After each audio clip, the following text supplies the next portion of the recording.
ದೇವರು ನಾರಾಯಣ ತಥಾಸ್ತು ಅಂತ ವರ ಕೊಟ್ಟ. ಹಾಗಾಗಿ ಪ್ರಹ್ಲಾದರಾಜರೇ ರಾಘವೇಂದ್ರ ಸ್ವಾಮಿಗಳಾಗಿ ಬಂದರು. ಈಗ ರಾಯರು ನಮ್ಮ ಕಲಿಯುಗದಲ್ಲಿ 700 ವರ್ಷಗಳ ಕಾಲ ಬೃಂದಾವನದಲ್ಲಿದ್ದು ನಮ್ಮನ್ನೆಲ್ಲ ಕಾಪಾಡ್ತಾರೆ ಅಂತ ಹೇಳ್ತಾರೆ.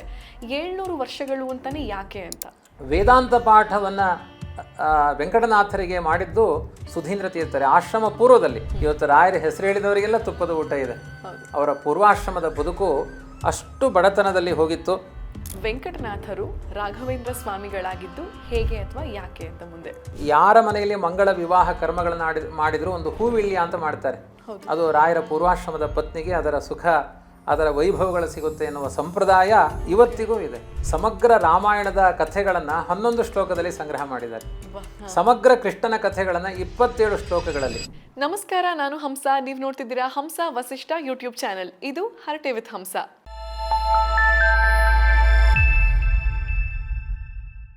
ರಾಘವೇಂದ್ರ ಸ್ವಾಮಿಗಳು ರಾಯರು ಅಂದ ತಕ್ಷಣ ಎಲ್ಲರ ಮನಸ್ಸಲ್ಲೂ ಒಂದು ವಿಶೇಷವಾಗಿರುವಂಥ ಭಕ್ತಿ, ಗೌರವ, ಪ್ರೀತಿ ಇದ್ದೇ ಇರುತ್ತೆ. ರಾಯರಿದ್ದಾರೆ ಅಂತಾನೆ ಎಷ್ಟೊಂದು ಕೆಲಸಗಳಿಗೆ ಮುನ್ನುಗ್ಗೋದು ಉಂಟು. ರಾಘವೇಂದ್ರ ಸ್ವಾಮಿಗಳ ಬಗ್ಗೆ, ಅವರ ಜೀವನದ ಚರಿತ್ರೆ ಬಗ್ಗೆ ಇವತ್ತಿನ ಎಪಿಸೋಡಲ್ಲಿ ವಿಶೇಷವಾಗಿ ನಾವು ತಿಳ್ಕೊಳ್ಳೋಣ. ನಮ್ಮ ಕಾರ್ಯಕ್ರಮದಲ್ಲಿ ವಿಶೇಷವಾಗಿ ಇದ್ರ ಬಗ್ಗೆ ತಿಳಿಸ್ಕೊಡೋದಕ್ಕೆ ವಿದ್ವಾನ್ ಡಾಕ್ಟರ್ BN ವಿಜಯೇಂದ್ರ ಆಚಾರ್ಯರಿದ್ದಾರೆ. ನಮ್ಮ ಬೆಂಗಳೂರಿನ ಪೂರ್ಣಪ್ರಜ್ಞಾ ವಿದ್ಯಾಪೀಠದಲ್ಲಿ ವಿಶ್ವೇಶತೀರ್ಥ ಶ್ರೀಪಾದರಿಂದ ಶ್ರೀಮನ್ ನ್ಯಾಯಸುಧ ಪಾಠವನ್ನ ಪಡೆದವರು ಇವರು. ತಿರುಪತಿಯ ರಾಷ್ಟ್ರೀಯ ಸಂಸ್ಕೃತ ವಿದ್ಯಾಪೀಠದಿಂದ MA PhDಯನ್ನ ಪಡೆದಿದ್ದಾರೆ. ಇವರು ಶ್ರೀ ವಾದಿರಾಜ ಸ್ವಾಮಿಗಳು ಹಾಗೆ ರಾಘವೇಂದ್ರ ಸ್ವಾಮಿಗಳ ಪರಮ ಭಕ್ತರಾಗಿದ್ದಾರೆ. ಸ್ಟೇಟ್ ಲೆವೆಲ್ ವೇದಾಂತ ಸ್ಪೀಚ್ ಕಾಂಪಿಟೇಷನ್ಗಳಲ್ಲಿ 3 ಬಾರಿ ಚಿನ್ನದ ಪದಕವನ್ನ, ಗೋಲ್ಡ್ ಮೆಡಲ್ ಅನ್ನ ಇವರು ಗೆದ್ದಿದ್ದಾರೆ. ಮೈಸೂರಿನಲ್ಲಿ ಹೆಣ್ಣು ಮಕ್ಕಳಿಗಾಗಿ ವಿಶೇಷವಾಗಿ ಗುರುಕುಲವನ್ನ ಕೂಡ ನಡೆಸ್ತಿದ್ದಾರೆ. ನಮಸ್ತೆ ಆಚಾರ್ಯರೇ. ನಮಸ್ಕಾರ. ಹೇಗಿದ್ದೀರಿ? ಸೌಖ್ಯ. ಬೆಂಗಳೂರು ತನಕ ಬಂದು ನಮ್ಮ ಕಾರ್ಯಕ್ರಮಕ್ಕೆ ಇವತ್ತು ರಾಘವೇಂದ್ರ ಸ್ವಾಮಿಗಳ ಬಗ್ಗೆ ತಿಳಿಸ್ಕೊಡೋದಕ್ಕೆ ಆಗಮಿಸಿದ್ದಕ್ಕೆ ನಿಮಗೆ ತುಂಬ ಧನ್ಯವಾದಗಳು. ದುರ್ವಾರಿಧ್ವಾಂತರವಯೇ ವೈಷ್ಣವೇಂದೀವರೇಂದವೇ ಶ್ರೀರಾಘವೇಂದ್ರ ಗುರವೇ ನಮೋ ಅತ್ಯಂತ ದಯಾಲವೇ. ತುಂಬ ದೊಡ್ಡ ಚೇತನದ ಬಗ್ಗೆ ತುಂಬ ಅಲ್ಪಮತಿಯಾಗಿ ನಾನು ಮಾತನಾಡಲಿಕ್ಕೆ ಹೊರಟಿದ್ದೀನಿ. ನನಗಿಂತ ರಾಯರ ಬಗ್ಗೆ ನಿರಂತರ ಅನುಸಂಧಾನದಲ್ಲಿದ್ದು ರಾಯರ ಒಲುಮೆಗೆ ಪಾತ್ರರಾದ ಅನೇಕ ಮಹಾನುಭಾವರಿದ್ದಾರೆ.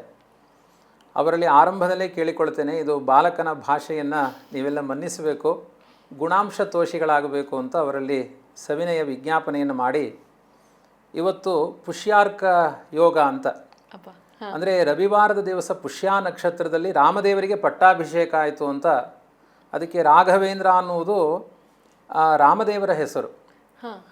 ಆದ್ದರಿಂದ ರಾಮದೇವರ ವಿಶೇಷ ಮೂಲರಾಮದೇವರ ಆರಾಧಕರಾದ ರಾಯರಿಗೆ ತುಂಬ ಇಷ್ಟವಾದದ್ದು ಪುಷ್ಯಾರ್ಕ ಯೋಗ. ಗುರು ಪುಷ್ಯ ಯೋಗ, ಪುಷ್ಯಾರ್ಕ ಯೋಗ. ಅವತ್ತಿನ ದಿನ ರಾಯರ ಸ್ತೋತ್ರ ಮಾಡಿದರೆ ಅತಿಶಯವಾದ ಫಲ ಇದೆ ಅಂತ ಹೇಳಿದೆ. ಇದೊಂದು ರಾಯರ ಅನುಗ್ರಹದಿಂದ ಇವತ್ತಿನ ದಿನ ಸಂಯೋಜನೆ ಆಗಿದೆ ಅಂತ ಭಾವಿಸ್ತೇನೆ. ಮತ್ತು ಪರಮಹಂಸರ ಬಗ್ಗೆ ಮಾತನಾಡಲಿಕ್ಕೆ ಹಂಸ ಅವರು ಸಂದರ್ಶನ ಮಾಡ್ತಾ ಇದ್ದಾರೆ. ಆದ್ದರಿಂದ ಅದು ಒಂದು ಸನ್ನಿವೇಶ ಚೆನ್ನಾಗಿ ಕೂಡಿ ಬಂದಿದೆ ಅಂತ ಹೇಳ್ತೇನೆ. ನೀವು ರಾಯರ ಸಮಗ್ರ ಜೀವನ ಚರಿತ್ರೆಯ ಬಗ್ಗೆ ಬಹುತೇಕ ಒಂದು ಸಜ್ಜನರಿಗೆಲ್ಲ ಅವಲೋಕನ ಆಗಲಿ ಎನ್ನುವ ಭಾವನೆಯಿಂದ ಮಾಡ್ತಾ ಇದ್ದೀರಿ. ನಿಮ್ಮ ಪ್ರಶ್ನೆಗಳಿಗೆ ಯಥಾಶಕ್ತಿ ಉತ್ತರಿಸುವ ಪ್ರಯತ್ನ ಮಾಡ್ತೇನೆ. ಗುರುಗಳೇ, ನನ್ನ ಮೊದಲ ಪ್ರಶ್ನೆ ಏನಂದರೆ, ನಮ್ಮಲ್ಲಿ ಕೋಟ್ಯಾಂತರ ದೇವತೆಗಳಿದ್ದಾರೆ, ಆದರೂ ಕೂಡ ಕಲಿಯುಗದಲ್ಲಿ ನಮ್ಮ ರಾಘವೇಂದ್ರ ಸ್ವಾಮಿಗಳನ್ನೇ ಕಲಿಯುಗದ ಕಲ್ಪವೃಕ್ಷ ಅಥವಾ ಕಲಿಯುಗದ ಕಾಮಧೇನು ಅಂತ ಯಾಕೆ ಕರಿತೀವಿ? ತುಂಬ ಒಳ್ಳೆಯ ಅರ್ಥಪೂರ್ಣವಾದ ಪ್ರಶ್ನೆಯನ್ನೇ ಕೇಳಿದಿರಿ. ರಾಘವೇಂದ್ರ ಸ್ವಾಮಿಗಳು ಅವರು ರಾಮನ ಆರಾಧಕರು, ಕೃಷ್ಣನ ಆರಾಧಕರು. ಅವರ ಮೇಲೆ ಈಗ ಆಂಜನೇಯ ಇದ್ದಾನೆ. ಎಲ್ಲೇ ನೀವು ರಾಘವೇಂದ್ರ ಮಠಗಳಿಗೆ ಹೋಗಿ ನೋಡಿದರೂ ಮೇಲೆ ಆಂಜನೇಯ, ಹನುಮಂತ, ಮುಖ್ಯ ಪ್ರಾಣನ ಪ್ರತೀಕವನ್ನು ಇಟ್ಕೊಂಡಿರ್ತಾರೆ. ಹಾಗಾಗಿ ನಾನು ಕೆಳಗಿದ್ದೇನೆ, ನನ್ನ ಮೇಲೆ ತುಂಬ ಮಂದಿ ಇದ್ದಾರೆ ಅನ್ನೋದನ್ನು ರಾಯರು ಸೂಚನೆ ಮಾಡ್ತಾ ಇದ್ದಾರೆ. ಆದರೆ ಜನಗಳಿಗೆಲ್ಲ ಏಕಾಗ್ರತೆ ಇರುವುದು ರಾಯರಲ್ಲೇ. ಅಷ್ಟೊಂದು ಏಕಾಗ್ರತೆ, ಅನೇಕ ಕೋಟಿ ದೇವತೆಗಳಿದ್ದಾಗಲೂ ರಾಯರಲ್ಲಿ ಈ ಕಲಿಯುಗದಲ್ಲಿ ಏಕಾಗ್ರತೆ ಯಾಕೆ? ಕಲಿಯುಗದ ಕಲ್ಪವೃಕ್ಷ ಅಂತ ರಾಯರಿಗೆ ಇಂಥ ಒಂದು ಖ್ಯಾತಿ ಯಾಕೆ ಬಂತು ಅಂತ ತುಂಬ ಅರ್ಥಪೂರ್ಣವಾದ ಪ್ರಶ್ನೆ. ಬಹುತೇಕ ಸಜ್ಜನರಿಗೂ ಇದರಿಂದ ತುಂಬ ಒಳ್ಳೆಯ ಉತ್ತರ ಸಿಗುತ್ತೆ ಅಂತ ಭಾವಿಸ್ತೇನೆ. ಒಂದು ವಾಮನ ಪುರಾಣದಲ್ಲಿ ಇದರ ಬಗ್ಗೆ ಉಲ್ಲೇಖ ಇದೆ. ಅಂದರೆ ಆರಂಭದಲ್ಲಿ ಪ್ರಹ್ಲಾದರಾಜರಿಗೆ ನರಸಿಂಹನ ದರ್ಶನ ಆದಾಗ ವರವನ್ನು ಕೇಳಿಕೊ ಅಂತ ಹೇಳ್ತಾನೆ ನರಸಿಂಹ.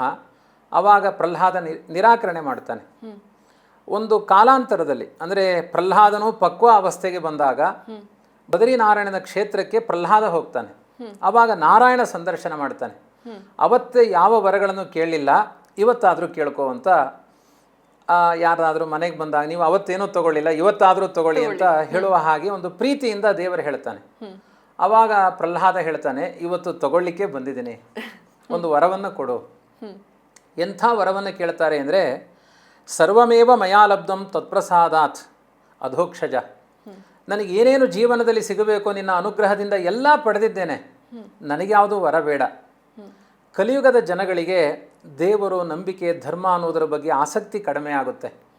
ಅಂಥ ಜನರಿಗೆ ಅಧ್ಯಾತ್ಮ, ನಮ್ಮ ಭಾರತೀಯತೆ, ನಮ್ಮ ದೇಶ, ನಮ್ಮ ಭಗವದ್ಭಕ್ತಿ ಇದರ ಬಗ್ಗೆ ಒಂದು ದೃಷ್ಟಾಂತವಾಗಿ ನಿಲ್ಲುವ ಸಾಧಕ ನಾನಾಗಬೇಕು. ನನಗಂಥ ಪ್ರಸಿದ್ಧಿ ಬರಬೇಕು, ಕಲಿಯುಗದ ಕಲ್ಪವೃಕ್ಷ ನಾನಾಗಬೇಕು, ಆ ಜನಗಳಿಗೆಲ್ಲ ನಂಬಿಕೆ ಬಂದು ನಿನ್ನ ಪಾದಾರವಿಂದ ಸೇರಬೇಕು. ಅಂಥ ವರವನ್ನು ನನಗೆ ಕೊಡು ಅಂತ ಕೇಳಿದಾಗ ದೇವರು ನಾರಾಯಣ ತಥಾಸ್ತು ಅಂತ ವರ ಕೊಟ್ಟ. ಹಾಗಾಗಿ ಪ್ರಹ್ಲಾದರಾಜರೇ ರಾಘವೇಂದ್ರ ಸ್ವಾಮಿಗಳಾಗಿ ಬಂದರು. ತ್ವತ್ಪಾದ ಪಂಕಜಾಭ್ಯಾಂ ಹಿ ಖ್ಯಾತಿರಸ್ತು ಸದಾ ಮಮ. ನಿನ್ನ ಪಾದ ಸೇವೆ, ನಿನ್ನ ಪಾದ ಭಜಕ ನಾನು ಅನ್ನುವುದರ ಖ್ಯಾತಿ ಕಲಿಯುಗದಲ್ಲಿ ಸಮಗ್ರವಾಗಿ ಮೂಡಿ ಬರಬೇಕು ಅಂತ ರಾಯರು ವರವನ್ನು ಪಡೆದುಕೊಂಡು, ಪ್ರಹ್ಲಾದರಾಜರಾಗಿ ವರವನ್ನು ಪಡೆದುಕೊಂಡು ಕಲಿಯುಗದ ಕಲ್ಪವೃಕ್ಷ ಆಗಿದ್ದಾರೆ. ಅವರ ಸಾಧನೆ ಸಾಧಾರಣವಾದದ್ದಲ್ಲ. ರಾಘವೇಂದ್ರ ಸ್ವಾಮಿಗಳನ್ನ ನಾವು ರಾಯರು ಅಂತ ಪ್ರೀತಿಯಿಂದ ಕರೆಯೋದಾ ಅಥವಾ ಯಾಕೆ ಅಂತ? ರಾಯರು ಅಂತ ಕರೆಯೋದು, ರಾಯ ಅನ್ನುವ ಶಬ್ದ ಅದು ಮಹತ್ವವಾಚಕವಾದದ್ದು. ಅಂದರೆ ತುಂಬ ಎತ್ತರದಲ್ಲಿದ್ದಾರೆ ಅಂತ. ಸಂಪದ್ಭರಿತವಾದ ವ್ಯಕ್ತಿಗೆ ರಾಯ ಅನ್ನುವ ಶಬ್ದವನ್ನು ಪ್ರಯೋಗ ಮಾಡುವ ಪದ್ಧತಿ ಇದೆ. ವಿಶೇಷವಾಗಿ ರಾಯರು ಅತ್ಯಂತ ವೈಭವದಿಂದ, ಭಗವಂತನ ಅನುಗ್ರಹದಿಂದ ಮೊದಲು ತುಂಬ ಕಡು ಬಡತನದಲ್ಲಿದ್ದರು. ಕಾಲಾಂತರದಲ್ಲಿ ಅವರ ಸಂಪತ್ತು ಎಷ್ಟು ಉಚ್ಛ್ರಾಯದಲ್ಲಿ ಇದೆ ಅಂದರೆ, ಆ ರಾಯರನ್ನು ನಂಬಿದವರೆಲ್ಲ ಶ್ರೀಮಂತರಾಗಿದ್ದಾರೆ, ಕೋಟ್ಯಾಧಿಪತಿಗಳಾಗಿದ್ದಾರೆ. ಆದ್ದರಿಂದ ಇವರು ರಾಯರು ಅಂದರೆ ರಾಜತ್ವದ ರಾಯರು, ಅಂಥ ಒಂದು ಮಹತ್ವ ಇದೆ ಅಂತ ತುಂಬ ದೊಡ್ಡವರನ್ನು ರಾಯರು ಅಂತ ಕರೆಯುವ ಶಬ್ದದ ವಾಡಿಕೆಯಲ್ಲಿ ಕರೀತಾ ಇದ್ದೇವೆ. ಈಗ ರಾಯರು ನಮ್ಮ ಕಲಿಯುಗದಲ್ಲಿ 700 ವರ್ಷಗಳ ಕಾಲ ಬೃಂದಾವನದಲ್ಲಿದ್ದು ನಮ್ಮನ್ನೆಲ್ಲ ಕಾಪಾಡ್ತಾರೆ ಅಂತ ಹೇಳ್ತಾರೆ. 700 ವರ್ಷಗಳು ಅಂತಾನೆ ಯಾಕೆ ಅಂತ? ಅದು ಒಂದು ರಾಯರ ಕಾಲದಲ್ಲಿಯೇ ಒಂದು ಹಾಗೆ ವದಂತಿ. ರಾಯರ ಅನೇಕ ಜನ ಜ್ಯೋತಿಷ್ಕರು ಬರ್ತಾರೆ. ಅಂದರೆ ಒಂದು ದೊಡ್ಡ ವೇದಾಂತ ಸಾಮ್ರಾಜ್ಯ ಇದೆ ಅಂದರೆ ಅನೇಕ ವಿದ್ವಾಂಸರು ತಮ್ಮ ಕಲಾ ಪ್ರದರ್ಶನಕ್ಕೆ ಬರ್ತಾರೆ. ಅನೇಕ ಜನ ಜ್ಯೋತಿಷ್ಕರು ತಂಜಾವೂರಿನ ಪ್ರಾಂತ್ಯಗಳಲ್ಲಿದ್ದಾಗ ಆಗಮಿಸ್ತಾರೆ. ಕುಂಭಕೋಣದ ಮಠದಲ್ಲಿದ್ದಾಗ ಅನೇಕ ಜ್ಯೋತಿಷ್ಕರಿಗೆ ಖಾಲಿ ಪತ್ರಗಳನ್ನು ಕೊಟ್ಟು ರಾಯರ ಬಗ್ಗೆ ಅವರ ಆಯುಷ್ಯವನ್ನು ಬರೀರಿ ಅಂತ. ಸಾಮಾನ್ಯ ಯಾವ ಜ್ಯೋತಿಷ್ಕನೋ ಆಯುಷ್ಯವನ್ನು ಹೇಳುವುದರಲ್ಲಿ ಶಕ್ತನಾಗೋದಿಲ್ಲ. ಒಬ್ಬ 100, ಒಬ್ಬ 300, ಮತ್ತೊಬ್ಬ 700 ಅಂತ ಬರೆದು ಕೊಡ್ತಾರೆ. ಸಾಮಾನ್ಯ ಇದು 700 ವರ್ಷ ಯಾರಿರ್ತಾರೆ ಮನುಷ್ಯ ಲೋಕದಲ್ಲಿ ಅಂತ ಕೆಲವರು ಹಾಸ್ಯ ಮಾಡ್ತಾರೆ. 300 ವರ್ಷ ಯಾರಿರ್ತಾರೆ ಅಂತ ಹೇಳ್ತಾರೆ. 100 ಬರೆದಿದ್ದು ಸರಿ ಇರ್ಬೋದು ಅಂತ. ರಾಯರ ಆಲೋಚನೆಯೇ ಬೇರೆ ಇರುತ್ತೆ. ಅವ್ರನ್ನ ಕರೆದು ಹೇಳ್ತಾರೆ, ಇಲ್ಲಪ್ಪ, ನಾನು ಜನಗಳ ದೃಷ್ಟಿಯಿಂದ ದೈಹಿಕವಾಗಿ 100 ವರ್ಷ ಕಾಣ್ತೇನೆ, ನನ್ನ ಗ್ರಂಥಗಳು 300 ವರ್ಷ ಇರುತ್ತೆ. ನಾನು ವೃಂದಾವನದಲ್ಲಿ ಸನ್ನಿಹಿತನಾಗಿ 700 ವರ್ಷಗಳ ಕಾಲ ಕಲಿಯುಗದಲ್ಲಿ ಅನುಗ್ರಹ ಮಾಡ್ತೇನೆ ಅಂತ ರಾಯರು ಸಮಾಧಾನ ಮಾಡಿದರು ಅಂತ. ಒಂದು ಅರ್ಥದಲ್ಲಿ ಆ 3 ಜನ ಜ್ಯೋತಿಷ್ಕರಿಗೆ ಸಮಾಧಾನ ಮಾಡಿ ಸಂಭಾವನೆಯನ್ನು ಕೊಟ್ಟರು. ಆದರೆ ನಾನು ಹಿಂದೆ ಹೇಳಿದ ಹಾಗೆ ಸಮಗ್ರ ಕಲಿಯುಗದಲ್ಲಿ ನನ್ನ ಖ್ಯಾತಿ ಇರಲಿ ಅಂತ ದೇವರಿಂದ ವರ ಪಡ್ಕೊಂಡವರು. ಇದೆಲ್ಲ ಈಗ ಆಗಲೇ ಅನೇಕ ಶತಕಗಳ ಕಳೆದರೂ ಕೂಡ ರಾಯರ ಗ್ರಂಥಗಳ ವೈಭವ ನಡೀತಾನೇ ಇದೆ.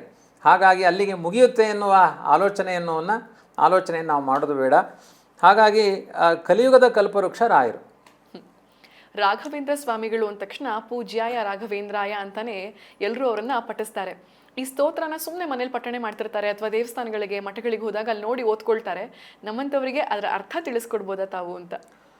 ತುಂಬ ಸರಳವಾಗಿದೆ ಅದು. ಸಾಮಾನ್ಯ ಇವತ್ತಿನ ನಮ್ಮ ಹಿಂದೂ ಧರ್ಮದಲ್ಲಿ ಈ ಶ್ಲೋಕ ಕಲಿದನೇ ಇರುವ ವ್ಯಕ್ತಿಗಳೇ ಇಲ್ಲ. ಪ್ರತಿ ಗುರುವಾರ ರಾಯರ ಒಂದು ಸನ್ನಿಧಾನ ಮಾರ್ಕೆಟ್ ಥರ ಇರುತ್ತೆ. ಅಷ್ಟು ಜನಗಳಲ್ಲಿ ಬಂದು ಸೇರ್ತಾರೆ. ಪ್ರತಿಯೊಬ್ಬರ ಬಾಯಲ್ಲೂ ಈ ಶ್ಲೋಕ ಬರುತ್ತೆ. ಇದೊಂದು ಮಂತ್ರ, ಕಲಿಯುಗದ ಮಂತ್ರ. ಪೂಜ್ಯಾಯ ಅಂದರೆ ಪೂಜ್ಯರಾಗಿರುವಂತಹ, ರಾಘವೇಂದ್ರಾಯ ಅಂದರೆ ರಾಘವೇಂದ್ರ ಗುರುಗಳು. ಸತ್ಯ ಧರ್ಮ ರಥಾಯಚ. ಅವರಿಗೆ ಇಷ್ಟು ಮಹತ್ವ ಯಾಕೆ ಅಂದರೆ ಕಲಿಯುಗದಲ್ಲಿ ಧರ್ಮ ನಿಂತಿರುವುದು ಸತ್ಯದಲ್ಲಿ, ಸತ್ಯ ಇರುವುದು ಧರ್ಮದಲ್ಲಿ. ಹಾಗಾಗಿ ಸತ್ಯ ಧರ್ಮದಲ್ಲಿ ಆಸಕ್ತರಾಗಿದ್ದಾರೆ ರಾಯರು. ಭಜತಾಂ ಕಲ್ಪವೃಕ್ಷಾಯ. ಭಜಿಸುವವರಿಗೆ ಕಲ್ಪವೃಕ್ಷ, ನಮಿಸುವವರಿಗೆ ಕಾಮಧೇನು. ಅದೇನು ಕಲ್ಪವೃಕ್ಷ ಏನೋ ಕಾಮಧೇನು? ಮನೆಯಲ್ಲೇ ಕೂತು ಪಕ್ಕದಲ್ಲೇ ರಾಯರ ಮಠ ಇದೆ, ನೀವು ಹೋಗದೇನೆ ಉದಾಸೀನ ಮಾಡಿ ಮನೆಯಲ್ಲೇ ರಾಯರು ಅಂದರೆ ನಿಮಗೆ ಕಲ್ಪವೃಕ್ಷ. ಇಲ್ಲ ಅಲ್ಲಿಗೆ ಹೋಗಿ ಪ್ರದಕ್ಷಿಣೆ ಮಾಡ್ತೀನಿ ಅಂದರೆ ಕಾಮಧೇನು. ಇದರ ವ್ಯತ್ಯಾಸ ಏನು ಅಂದರೆ ಕಲ್ಪವೃಕ್ಷ ಯೋಚನೆ ಮಾಡಿದ್ದೆಲ್ಲ ಕೊಡುತ್ತೆ, ಕಾಮಧೇನು ನಮಗೆ ಯಾವ್ದು ಹಿತ ಅದನ್ನು ಮಾತ್ರ ಕೊಡುತ್ತೆ. ರಾಯರು ನಮ್ಮ ಪಾಲಿಗೆ ಕಾಮಧೇನು ಆಗಬೇಕು. ಕಲ್ಪವೃಕ್ಷ ಅಂದರೆ ಸ್ವಲ್ಪ ಡೇಂಜರ್ ಅಂತ ಅರ್ಥ. ಕೇಳಿದ್ದು ಕೊಡುತ್ತೆ, ನಾವು ಅನ್ಕೊಂಡಿದ್ದೆಲ್ಲ ಕೊಡುತ್ತೆ. ಒಂದು ಸಣ್ಣ ದೃಷ್ಟಾಂತ ಹೇಳ್ತೀನಿ. ಒಬ್ಬ ವರ್ತಕ ಬರಡು ಭೂಮಿಯಲ್ಲಿ ಹೋಗ್ತಾ ಇದ್ದ. ಅವನಿಗೆ ನೆರಳು ಬೇಕಾಗಿತ್ತು, ಒಂದು ಮರ ಸಿಕ್ತು. ಆ ಒಂದು ಮರಳು ಭೂಮಿಯಲ್ಲೂ ಒಂದು ಮರವನ್ನು ನಿರ್ಮಾಣ ಮಾಡಿದ ಆ ದೇವರಿಗೊಂದು ಕೃತಜ್ಞತೆ ಹೇಳಿದ ಮೊದಲು.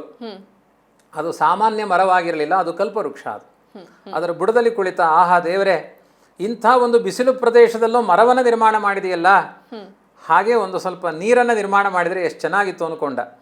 ಬಂಗಾರದ ಒಂದು ಹರಿವಾಣದ ತಟ್ಟೆಯಲ್ಲಿ, ಬಂಗಾರದ ತಂಬಿಗೆಯಲ್ಲಿ ನೀರು ಬಂತು, ಅಮೃತ ಸಿಕ್ತವಾದ ನೀರು. ಅದನ್ನು ಪಾನ ಮಾಡಿದ. ಆಮೇಲೆ ಅನ್ಕೊಂಡ ತಿನ್ಲಿಕ್ಕೆ ಏನಾದರೂ ಇದ್ರೆ ಚೆನ್ನಾಗಿತ್ತು ಅಂತ. ತಿನ್ಲಿಕ್ಕೂ ಸಿಕ್ತು. ಹೊಟ್ಟೆ ತುಂಬಿದ ಮೇಲೆ ಮಂಚ ಸಿಕ್ಕಿದ್ರೆ ಹೇಗೆ ಅನ್ಕೊಂಡ, ಮಂಚನೂ ಸಿಕ್ತು. ನಾನು ಕೇಳಿದ್ದೆಲ್ಲ ಕೊಡ್ತಾ ಇದೆ ಈ ಮರ, ಇದು ನನ್ನನ್ನು ತಿನ್ಬಿಟ್ರೆ ಏನಾದರೂ ಪಿಶಾಚಿ ಇದೆಯಾ ಇದರಲ್ಲಿ ಅನ್ಕೊಂಡ. ಪಿಶಾಚಿಯೂ ಬಂತು. ಅಯ್ಯೋ ನನ್ನನ್ನು ತಿನ್ಬಿಟ್ರೆ ಅಂತ ತಿಂದೇ ಬಿಡ್ತು. ಆದರೆ ಒಳ್ಳೆಯದನ್ನೂ ಕೊಡುತ್ತೆ, ಕೆಟ್ಟದ್ದನ್ನೂ ಕೊಡುತ್ತೆ. ನಿಮ್ಮ ಭಾವ ಶುದ್ಧಿ ಇದ್ರೆ ಕಲ್ಪವೃಕ್ಷ ಏನು ಡೇಂಜರ್ ಅಲ್ಲ. ನಿಮ್ಮ ಭಾವ ವಿಪರೀತವಾಯಿತು ಅಂದರೆ ಆಲೋಚನೆ ಮಾಡಿ ಕೇಳಿ ಎನ್ನುವ ಅರ್ಥ ಕಲ್ಪವೃಕ್ಷ ಅನ್ನುವ ಶಬ್ದ ಕೊಡುತ್ತೆ. ಕಾಮಧೇನು ಹಾಗಲ್ಲ, ಅದು ಯಾವತ್ತೂ ಒಳ್ಳೆಯದೇ ಕೊಡುತ್ತೆ. ಕಾಮಧೇನು ಅಂದರೆ ಯಾವ್ದು ಹೇಳಿ? ಹಸು. ಅದು ಯಾವತ್ತೂ ಯಾರಿಗೂ ಅನ್ಯಾಯವೇ ಮಾಡಲ್ಲ. ಆದ್ರಿಂದ ವಿಶ್ವದ ಪ್ರಾಣಿ ಕಾಮಧೇನು. ಆದ್ರಿಂದ ರಾಯರನ್ನ ಕಾಮಧೇನು ಅಂತಲೇ, ರಾಯರ ಹಿಂದೆ ಕಾಮಧೇನು ಫೋಟೋ ಇರುತ್ತೆ. ಕಲ್ಪವೃಕ್ಷಕ್ಕಿಂತ ಹೆಚ್ಚಿನ ಮಹತ್ವ ಕಾಮಧೇನುವಿಗೆ ಇದೆ. ಆದ್ರಿಂದ ಮನೆಯಲ್ಲೇ ಭಜಿಸುವವರಿಗೆ ಕಲ್ಪವೃಕ್ಷ, ಅವರ ಸನ್ನಿಧಾನಕ್ಕೆ ಹೋಗಿ ಪ್ರದಕ್ಷಿಣಾದಿಗಳನ್ನು ಮಾಡುವವರಿಗೆ ಕಾಮಧೇನು ಅಂತ ಇನ್ವೆಸ್ಟ್ಮೆಂಟಿಗೆ ಅನುಗುಣವಾಗಿ ಇಂಟ್ರೆಸ್ಟ್ ಇರುತ್ತೆ.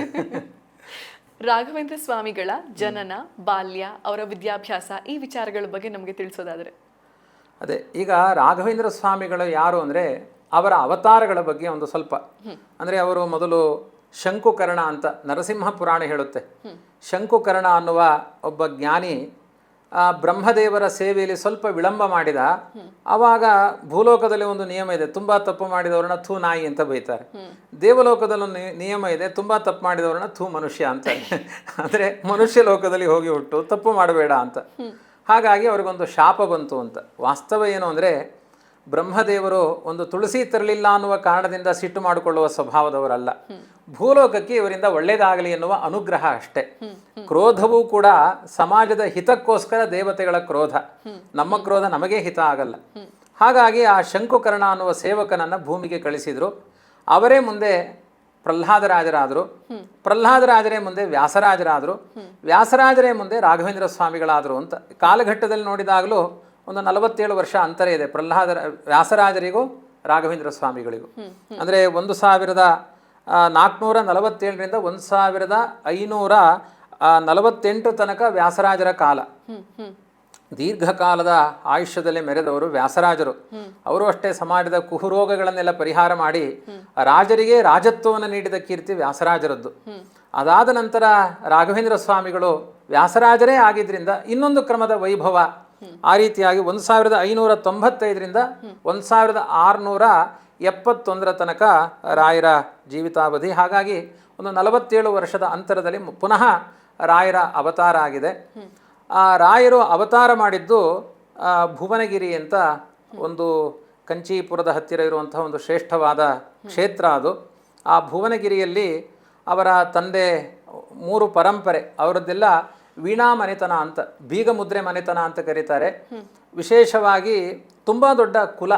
ಆ ಕುಲದಲ್ಲಿ ಕೃಷ್ಣ ಭಟ್ಟರು, ಕನಕಾಚಲ ಭಟ್ಟರು, ತಿಮ್ಮಣ್ಣ ಭಟ್ಟರು ಅಂತ ಅವರೆಲ್ಲರೂ ಕೂಡ ವೈಣಿಕರು. ಅಂದರೆ ವೀಣೆಯ ನಾದನದಲ್ಲಿ ಇವತ್ತು ಕೂಡ ತಂಜಾವೂರು ವೀಣೆ ಅನ್ನೋದು ತುಂಬ ಪ್ರಸಿದ್ಧಿ. ತಮಿಳುನಾಡು ಕಡೆ ವಾದ್ಯಗಳಿಗೆಲ್ಲ ತುಂಬ ಹೆಸರಾದದ್ದು. ಎಂಥ ದಿಗ್ಗಜಗಳಿದ್ದಾರೆ ಇವತ್ತಿಗೂ ಕೂಡ. ಆ ಮನೆತನದಲ್ಲಿ ಬಂದವರು ಶಾಸ್ತ್ರೀಯವಾದ ಭಾವದಿಂದ ಜೀವನವನ್ನು ಕಳೀತಾ ಇದ್ರು. ಆ ತಿಮ್ಮಣ್ಣ ಭಟ್ಟರಿಗೆ ರಾಘವೇಂದ್ರ ಸ್ವಾಮಿಗಳು ಮಗ. ಅವರು 3ನೇಯವರು. ಮೊದಲನೆಯವಳು ವೆಂಕಟಾಂಬ ಅಂತ, 2ನೇಯವನು ಗುರುರಾಜ ಅಂತ, 3ನೇಯವರು ವೆಂಕಟನಾಥ ಅಂತ. ಅಂದರೆ ಅವರಿಗೆ ಕೆಲವು ಕಾಲ ಮಕ್ಕಳಿಲ್ದೇನೆ ಇದ್ದಾಗ ತಿರುಪತಿ ಶ್ರೀನಿವಾಸನನ್ನ ಸೇವೆ ಮಾಡ್ತಾರೆ.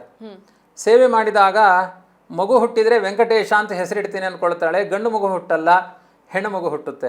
ಆ ಹೆಸರಿನ ಬದಲಾಯಿಸಲ್ಲ, ವೆಂಕಟಾಂಬ ಅಂತ ಮಾಡ್ತಾರೆ. ವಾಸ್ತವಿಕವಾಗಿ ದೇವರನ್ನ ಧ್ಯಾನ ಮಾಡಿ ಹುಟ್ಟಿದ್ರಿಂದ ಆ ಹೆಣ್ಮಗಳು ಕೂಡ ಸಾಮಾನ್ಯ ಅಲ್ಲ. ಮಧುರೈ ನರಸಿಂಹಾಚಾರ್ಯರು ಅಂತ ಅವರಿಗೆ ಕನ್ಯಾದಾನ ಮಾಡ್ತಾರೆ. ಅವರು ತುಂಬಾ ದೊಡ್ಡ ವಿದ್ವಾಂಸರು. ಮುಂದೆ ರಾಘವೇಂದ್ರ ಸ್ವಾಮಿಗಳಿಗೆ ಅವರು ಬಾಲ್ಯದ ಗುರುಗಳವರು. ಆದ್ರಿಂದ ಅವರ ಭಾವನೆ ಗುರು ಆಗಿದ್ದಾರೆ ರಾಘವೇಂದ್ರ ಸ್ವಾಮಿಗಳಿಗೆ. ಎರಡನೆಯವರು ಗುರುರಾಜ ಅಂತ, ಅಂದ್ರೆ ಕೇವಲ ಭಗವಂತನ ಅನುಗ್ರಹ ಮಾತ್ರ ಅಲ್ಲ. ಎಷ್ಟು ಚೆನ್ನಾಗಿದೆ ನೋಡಿ ಆ ತಿಮ್ಮಣ್ಣ ಭಟ್ಟರ ಆಲೋಚನೆ. ಒಂದು ದೇವರ ಅನುಗ್ರಹ, ವೆಂಕಟೇಶನ ಅನುಗ್ರಹ, ಇನ್ನೊಂದು ಗುರುರಾಜ ಅಂತ ಗುರುಗಳ ಅನುಗ್ರಹ. ಹೀಗೆ ಎರಡನ್ನೂ ಬಯಸಿ ಗುರುರಾಜ ಅಂತ ನಾಮಕರಣ ಮಾಡಿದರು. 2 ಮಕ್ಕಳಾಯಿತು.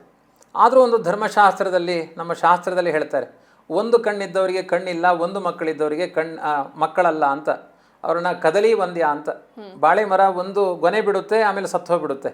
ಅಂದ್ರೆ ಬಾಳೆ ಮರದ ಥರ ಬಂಜೆ ಇರು ಅಂತ. ಆದ್ರಿಂದ ಮನೆ ತುಂಬ ಮಕ್ಕಳಿರಬೇಕು ಅಂತ.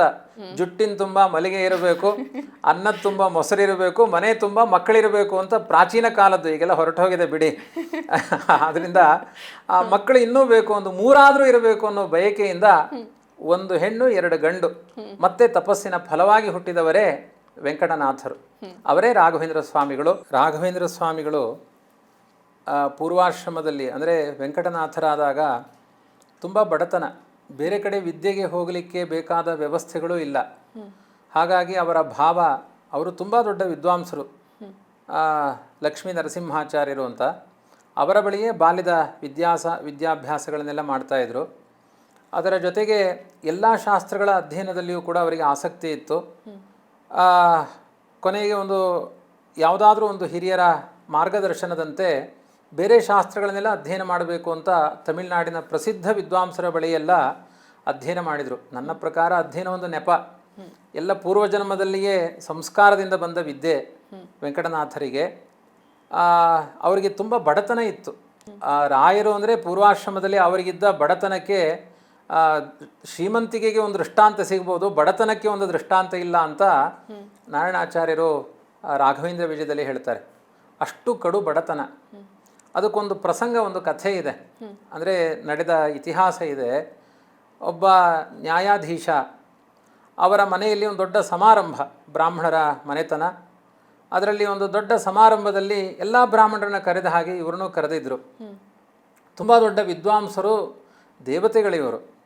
ಆದರೂ ಕೂಡ ಅಲ್ಲಿದ್ದ ಮ್ಯಾನೇಜ್ಮೆಂಟ್ ಮಾಡುವ ಒಬ್ಬ ವರ್ತಕ ಇವರಿಗೆ ಗಂಧ ತೆಗೆಯುವ ಕೆಲಸವನ್ನು ಹಚ್ಚಿ, ಅಂದರೆ ಇವರು ಬಡತನ ಅಂದರೆ ಒಂದು ಉಪೇಕ್ಷೆ, ಅವರಲ್ಲಿರುವ ಗುಣಗಳಿಗೆ ಮಹತ್ವ ಅಲ್ಲ, ಅವರ ಸ್ಥಾನ ದೊಡ್ಡದಲ್ಲ, ಬಡತನದಿಂದ ಅವರು ನೀಚರು ಅನ್ನುವ ಭಾವ, ಅದು ಸಾಣೆ ಕಲ್ಲಿಟ್ಬಿಟ್ಟು ಗಂಧ ತೇರಿ ಅಂತ. ಯಾರಿಗೂ ಅಹಿತವನ್ನು ಭಾವಿಸುವ ಭಾವ ಇವರಲ್ಲಿಲ್ಲ.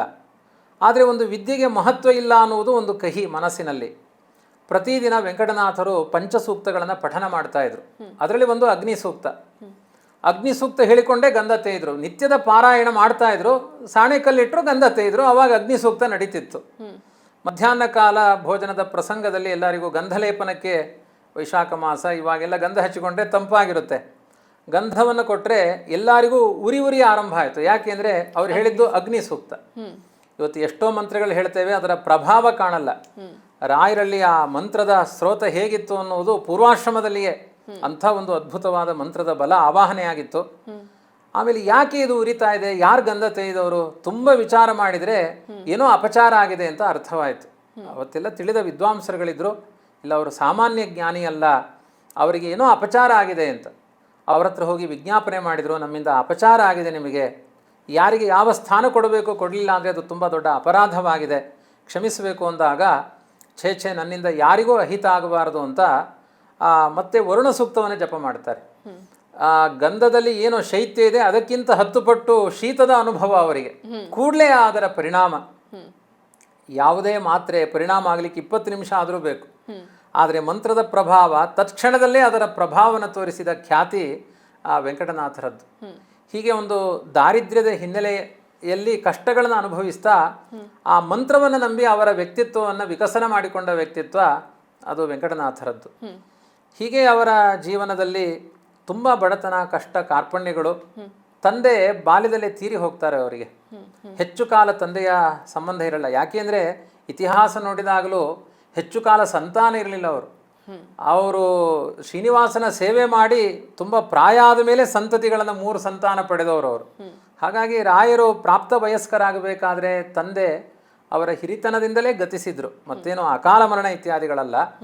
ಹಾಗಾಗಿ ಅವರಿಗೆ ತಂದೆಯ ಕೊರತೆಯಿಂದ, ಬಡತನ, ಅಧ್ಯಯನದ ಆಸಕ್ತಿಗಳು, ಹೀಗೆಲ್ಲ ಒಂದು ಸ್ವಲ್ಪ ಲೋಕದ ಬವಣೆಗಳು ರಾಯರಿಗೆ ಸ್ಪರ್ಶ ಆಗಿದೆಯೋ ಎಂಬಂತೆ ಕಾಣಿಸುತ್ತೆ. ಆದರೂ ಅದನ್ನೆಲ್ಲ ಸ್ವಾಗತಿಸಿದ್ದಾರೆ, ಅದನ್ನು ಧನ್ಯಾತ್ಮಕವಾಗಿ ಸ್ವೀಕಾರ ಮಾಡಿದ್ದಾರೆ. ಸಂಸಾರದ ಜಂಜಾಟಗಳು ನಮ್ಮ ರಾಯರಿಗೂ ಕೂಡ ತಪ್ಪಿದ್ದಲ್ಲ ಅಂತ ಅವರು ಕೂಡ ಎಲ್ಲ ಕಷ್ಟಗಳನ್ನು ದಾಟಿ ಮುಂದೆ ಬಂದಂಥವ್ರು. ಅದೇ ಅದು ಲೋಕದಲ್ಲೊಂದು ಗಾದೆ ಇದೆ ನೋಡಿ, ಅಂತೂ ಇಂತೂ ಕುಂತಿ ಮಕ್ಕಳಿಗೆ ರಾಜ್ಯ ಇಲ್ಲ ಅಂತ. ಇಂಥ ಗಾದೆಗಳೆಲ್ಲ ಹುಟ್ಟುಕೊಂಡಿದೆ. ಆದರೆ ಶಾಸ್ತ್ರೀಯವಾಗಿ ನೋಡೋದಾದರೆ ದೇವತೆಗಳು ಏನು ಅಂದರೆ ದಾರಿದ್ರ್ಯವನ್ನು, ಕಷ್ಟಗಳನ್ನು ಅವರು ಬಯಸ್ತಾರೆ. ಅವರು ಅಂದರೆ ಇದು ಬಡತನ ಅಂತ ಹೇಳಬಾರ್ದು, ಇದನ್ನು ಒಂದು ರೀತಿ ವೈರಾಗ್ಯ ಅಂತ ಕರಿಬೇಕು. ದಾರಿದ್ರ್ಯಂ ಪರಮಾಂಜನಂ, ಜೀವನದಲ್ಲಿ ದಾರಿದ್ರ್ಯ ಅನ್ನೋದು ಅವರಿಗೆ ರಕ್ಷಾ ಕವಚ ಅಂತ. ಕೃಷ್ಣನು ಗೀತೆಯಲ್ಲಿ ಹೇಳ್ತಾನೆ, ಯಸ್ಯಾನುಗ್ರಹಂ ಇಚ್ಛಾಮಿ ತಸ್ಯ ವಿತ್ತಂ ಹರಾಮ್ಯಹಂ ಅಂತ. ಯಾರಿಗೆ ನಾನು ತುಂಬ ಅನುಗ್ರಹ ಮಾಡ್ತೇನೆ ಅವರಿಗೆ ಸಂಪತ್ತನ್ನು ಕಡಿಮೆ ಕೊಡ್ತೇನೆ ಅಂತ. ಯಾಕೆಂದರೆ ತುಂಬ ಸಂಪತ್ತಿದ್ದವರಿಗೆ ದೇವರು ಧರ್ಮ ಕಾಣಿಸಲ್ಲ. ಹಾಗಾಗಿ ಬಡತನದ ರೇಖೆಯಿಂದ ವೇದಾಂತವನ್ನು ಅಭ್ಯಾಸ ಮಾಡಿಕೊಂಡು ಬಂದವರು ಒಳ್ಳೆ ಅನುಭಾವಿಗಳಾಗಿರ್ತಾರೆ, ಪಕ್ವತೆ ಇರುತ್ತೆ. ಅದರ ಹಿನ್ನೆಲೆಯಲ್ಲಿ ಅವರದನ್ನು ತುಂಬ ಧನ್ಯಾತ್ಮಕವಾಗಿ ಸ್ವಾಗತಿಸಿದರು. ಆ ಬಡತನದ ರೇಖೆಯಲ್ಲಿ ತುಂಬ ಚೆನ್ನಾಗಿ ಅಧ್ಯಯನಗಳನ್ನು ಮಾಡ್ತಾ ಇದ್ದರು. ಆದರೆ ಎಲ್ಲ ಶಾಸ್ತ್ರಗಳ ಅಧ್ಯಯನದ ಜೊತೆಗೆ ಅದಕ್ಕೆ ಒಂದು ಹಾಲಿಗೆ ಒಳ್ಳೆಯ ಕೇಸರಿ ಸಕ್ಕರೆ ಹಾಕಿದ ಹಾಗೆ ವೇದಾಂತ ವಿದ್ಯೆ ಅದು ಇದ್ದಾಗಲೇ ತುಂಬ ಅದಕ್ಕೆ ಜೀವಂತ ಬರುತ್ತೆ ಇತರ ವಿದ್ಯೆಗಳಿಗೆಲ್ಲ. ಹಾಗಾಗಿ ಅವರಲ್ಲಿ ತರ್ಕಶಾಸ್ತ್ರ ಇತ್ತು, ಮೀಮಾಂಸೆ ಇತ್ತು, ವ್ಯಾಕರಣ ಇತ್ತು. ಯಾವ ಶಾಸ್ತ್ರಗಳ ಅಧ್ಯಯನ ಇದ್ದರೂ ಕೂಡ ವೇದಾಂತದಿಂದ ಆ ಶಾಸ್ತ್ರಗಳಿಗೆ ಮಹತ್ವ ಬರಲ್ಲ ಅಂತ ಅವತ್ತಿನ ಕಾಲದಲ್ಲಿ ವಿಜಯೀಂದ್ರ ತೀರ್ಥರ ಮಠ ಅಂತ ಕುಂಭಕೋಣ ಪ್ರಸಿದ್ಧವಾಗಿತ್ತು. 64 ಚತುಷ್ಷಷ್ಟಿ ಕಲಾ ಪಾರಂಗತರು ವಿಜಯೀಂದ್ರ ತೀರ್ಥರು. ಅವರ ಮಹಿಮೆ ಅದ್ಭುತ. ಅದು ನಮ್ಮ ಇತಿಹಾಸದಲ್ಲಿ ಅದನ್ನು ಕೇಳಿದ್ರೆ ರೋಮಾಂಚನ, ಅಷ್ಟು ಚೆನ್ನಾಗಿದೆ ವಿಜಯೀಂದ್ರರ ಮಹಿಮೆಗಳು. ಅದು ಕುಂಭಕೋಣ ಮಠ. ಆವಾಗ ಅಲ್ಲಿ ವಿಜಯೀಂದ್ರ ತೀರ್ಥರ ಶಿಷ್ಯರು ಸುಧೀಂದ್ರ ತೀರ್ಥರು, ಅವರೂ ಹಾಗೆ ಚತುಷ್ಷಷ್ಟಿ ಕಲಾ ಪಾರಂಗತರು. ಅದು ಪರಂಪರೆ. ಅದು ಗೌತಮ ಗೋತ್ರದಲ್ಲಿ ರಾಯರು ಅವತಾರ ಮಾಡಿ ಬರ್ತಾರೆ, ವೆಂಕಟನಾಥರು. ಆ ರಾಯರಿಗೂ ಅಂತಹ ಚತುಷ್ಷಷ್ಟಿ ಕಲೆಗಳ ಸಮಾಗಮ ಮುಂದೆ ಆಗಬೇಕು. ಅದಕ್ಕೋಸ್ಕರ ಸುಧೀಂದ್ರ ತೀರ್ಥರ ಸನಿಹಕ್ಕೆ ಹೋಗ್ತಾರೆ. ವೇದಾಂತ ಪಾಠವನ್ನು ವೆಂಕಟನಾಥರಿಗೆ ಮಾಡಿದ್ದು ಸುಧೀಂದ್ರ ತೀರ್ಥರೇ. ಆಶ್ರಮ ಪೂರ್ವದಲ್ಲಿ, ಸಾಮಾನ್ಯ ಸನ್ಯಾಸ ಪಡೆದ ಮೇಲೆ ನನ್ನ ಶಿಷ್ಯ ಇವನು ಅಂತ ಹೇಳ್ತಾರೆ. ಮೊದಲೇ ಅವರಿಗೆ ಸುಧೀಂದ್ರ ತೀರ್ಥರ ಆಶ್ರಯ ಸಿಗುತ್ತೆ. ಆದರೂ ಅವರ ವೇದಾಂತದ ಸಮೃದ್ಧಿ ಸಿಗುತ್ತೆ. ಅವರ ಬಡತನವನ್ನು ಸುಧೀಂದ್ರ ತೀರ್ಥರ ಹತ್ರ ಹೇಳಲಿಲ್ಲ, ಇವರು ಅದನ್ನು ಕೇಳಲಿಕ್ಕೆ ಹೋಗಲಿಲ್ಲ. ಅದೊಂದು ರೀತಿ ಪಕ್ವತೆಗೆ ಕಾರಣ ಆಗಲಿ ಎನ್ನುವ ಕಾರಣಗಳಿರ್ಬೋದು. ಗುರುರಾಜ ಅವರೇ ಅಂದರೆ ಇವರ ಅಣ್ಣ, ವೆಂಕಟನಾಥರ ಅಣ್ಣ ಅವರೇ ಒಂದು ಹತ್ತಿರದ ಪರಿಸರದ ಒಳ್ಳೆಯ ಸಾಧು ಕನ್ಯೆ ಸರಸ್ವತಿಯನ್ನು ತಂದು ವಿವಾಹ ಮಾಡ್ತಾರೆ. ಅದು ಮೊದಲೇ ಕಷ್ಟದಲ್ಲಿದ್ದವರಿಗೆ ಇನ್ನೊಂದು ಸ್ವಲ್ಪ ಜೋಳಿಗೆಯಲ್ಲಿ ಕಷ್ಟ ಹಾಕಿದ ಹಾಗೆ ಸಂಸಾರವನ್ನು ನೀಗಿಸಬೇಕು. ತಮ್ಮ ಹೊಟ್ಟೆಗೆ ಪ್ರಯತ್ನ ಮಾಡ್ತಾ ಇದ್ದವರು ಅವಳ ಹೊಟ್ಟೆಗೂ ಹಾಕುವಂತಹ ಸ್ಥಿತಿಯಲ್ಲಿ ತುಂಬ ಬಡತನ ಅನ್ನೋದು ಅವರನ್ನು ಪರೀಕ್ಷೆ ಮಾಡಿದೆ. ರಾಘವೇಂದ್ರ ವಿಜಯದಲ್ಲಿ ಅದನ್ನು ತುಂಬ ಚೆನ್ನಾಗಿ ಚಿತ್ರಣ ಮಾಡಿದ್ದಾರೆ. ಕೇಳಿದರೆ ಹೀಗೂ ಇರುತ್ತಾ ಅಂತ ಅನಿಸುತ್ತೆ. ಚಿನ್ನೆ ವಸ್ತ್ರೆ ಭಿನ್ನ ಪಾನೀಯ ಪಾತ್ರೆ ಜೀರ್ಣಸ್ಥಲ್ಯಾಂ ದಸ್ಸಿಭಿರ್ ನಿಯಮಾನೆ ಪ್ರಾಗಾಕೃಷ್ಟಂ ಭಾವಿ ಕೌಪೀನಮಸ್ಯ ಛಾಗೆ ಯಾಗೆ ಪ್ರಾಗಿವಾಭೂತ್ ಪ್ರಯಾಜ ಅಂತ. ಮುಂದೆ ಬರಬೇಕಾದ ಸನ್ಯಾಸ ವೈರಾಗ್ಯ ಎಲ್ಲ ಮೊದಲೇ ಬಂದ್ಬಿಟ್ಟಿತ್ತು ಇವರಿಗೆ ಅಂತ ಹೇಳ್ತಾರೆ. ಅವರ ಬಡತನ ಎಷ್ಟು ಎತ್ತರದಲ್ಲಿತ್ತು ಅಂದರೆ ಸಂಸಾರ ಮದುವೆ ಆದಮೇಲೆ ಇವರೇ ಒಂದು ಮನೆ ಆಶ್ರಯಗಳನ್ನು ಮಾಡಿಕೊಂಡ್ರು.